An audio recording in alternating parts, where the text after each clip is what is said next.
Group 52. When Jesus ascended into heaven, he entrusted his disciples to spread the gospel to the whole world. These became known as the apostles that we know and love.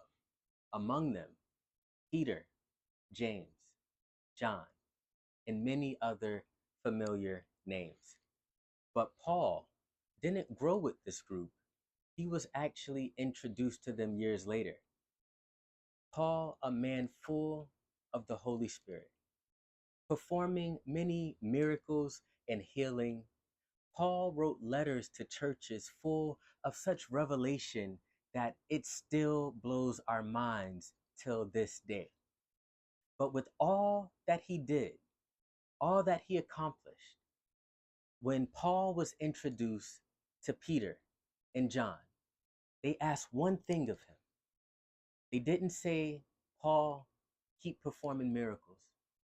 They didn't say, Paul, heal as many sick as you can. In Galatians chapter 2, verse 10, you'll read, Peter and John, they asked Paul, remember the poor. Many of us, we spend all day searching for purpose. We wreck our brains trying to figure out, what was I created to do? What am I supposed to establish? When I finally go home, will I hear those words, well done, good and faithful servant? It can be confusing sometimes, but sometimes we overanalyze things. If you simply remember the poor, that's more than enough. That will touch lives.